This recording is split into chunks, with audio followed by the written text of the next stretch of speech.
La maison des morts, à Maurice Raynal. S'étendant sur les côtés du cimetière, la maison des morts l'encadrait comme un cloître à l'intérieur de ses vitrines, pareilles à celles des boutiques de mode. Au lieu de sourire debout, les mannequins grimaçaient pour l'éternité. Arrivé à Munich depuis 15 ou 20 jours, j'étais entré pour la première fois et par hasard dans ce cimetière presque désert et je claquais des dents devant toute cette bourgeoisie exposée et vêtue le mieux possible en attendant la sépulture. Soudain, rapide comme ma mémoire, mes yeux se rallumèrent, de cellule vitrée en cellule vitrée, le ciel se peupla d'une apocalypse vivace, et la terre, plate à l'infini comme avant Galilée, se couvrit de 1000 mythologies immobiles. Un ange en diamant brisa toutes les vitrines, et les morts m'accostèrent avec des mines de l'autre monde. Mais leurs visages et leurs attitudes devinrent bientôt moins funèbres. Le ciel et la terre perdirent leur aspect fantasmagorique. Les morts se réjouissaient de voir leur corps trépasser entre eux et la lumière. Ils riaient de leur ombre et l'observaient comme si véritablement c'eût été leur vie passée. Alors je les dénombrai. Ils étaient 49, hommes, femmes et enfants, qui embellissaient à vue d'œil et me regardaient maintenant avec tant de cordialité, tant de tendresse même, que les prenant en amitié, tout à coup, je les invitai à une promenade, loin des arcades de leur maison. Et tous, bras dessus, bras dessous, fredonnant des airs militaires, oui, tous vos péchés sont absous, nous quittâmes le cimetière. Nous traversâmes la ville et rencontrions souvent des parents, des amis qui se joignaient à la petite troupe des morts récents. Tous étaient si gais, si charmants, si bien portants, que bien malin qui aurait pu distinguer les morts des vivants. Puis dans la campagne on s'éparpilla. 2 chevaux légers nous joignirent, on leur fit fête. Ils coupèrent du bois de viorne et de sureau, dont ils firent des sifflets qu'ils distribuèrent aux enfants. Plus tard, dans un bal champêtre, les couples mains sur les épaules dansèrent au son aigre des cithars. Ils n'avaient pas oublié la danse, ces morts et ces mortes. On buvait aussi. Et de temps à autre, une cloche annonçait qu'un nouveau tonneau allait être mis en Perse. Une mort assise sur un banc près d'un buisson d'épines vinettes laissait un étudiant agenouillé à ses pieds lui parler de fiançailles. Je vous attendrai 10 ans, 20 ans, s'il le faut, votre volonté sera la mienne.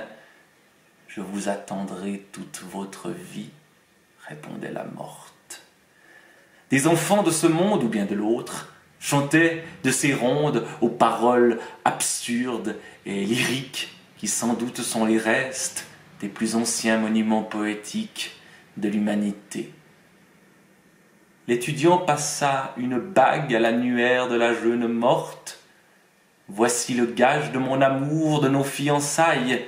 Ni le temps, ni l'absence ne nous feront oublier nos promesses, et un jour nous aurons une belle noce, des touffes de myrte à nos vêtements et dans vos cheveux, un beau sermon à l'église, de longs discours après le banquet, et de la musique.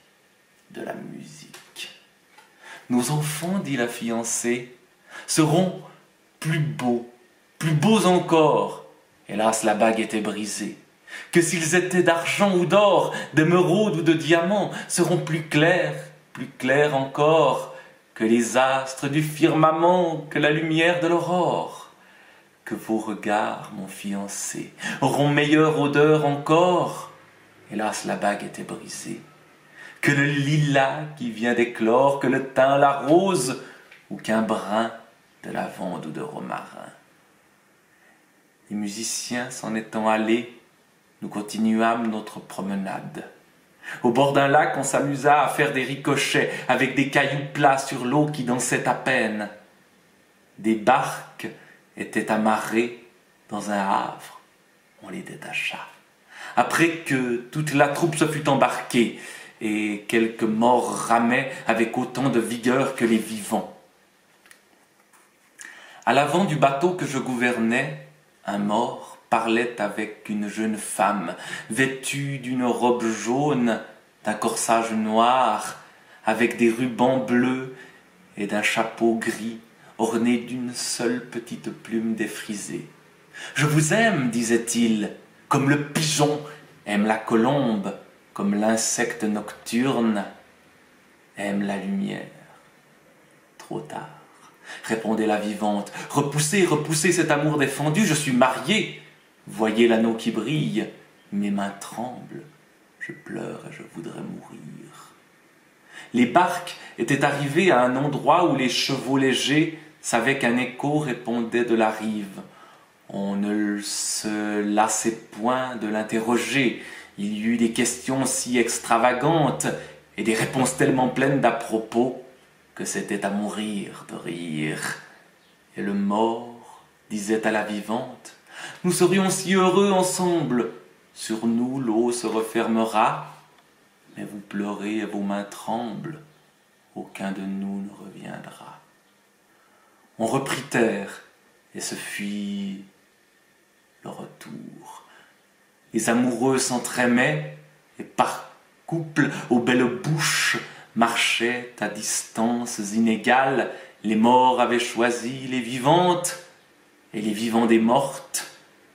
Un genévrier parfois faisait l'effet d'un fantôme. Les enfants déchiraient l'air en soufflant les joues creuses dans leurs sifflets de viorne ou de sureau, tandis que les militaires chantaient des tyroliennes en se répandant comme on le fait dans la montagne. Dans la ville, notre troupe diminua peu à peu. On se disait au revoir, à demain, à bientôt. Beaucoup entraient dans les brasseries, quelques-uns quittèrent devant une boucherie canine pour y acheter leur repas du soir. Bientôt, je restai seul avec ces morts qui s'en allaient tout droit au cimetière ou sous les arcades. Je les reconnus, couchés, immobiles et bien vêtus, attendant la sépulture derrière les vitrines. Ils ne se doutaient pas de ce qui s'était passé, mais les vivants en gardaient le souvenir. C'était un bonheur inespéré et si certain qu'ils ne craignaient point de le perdre.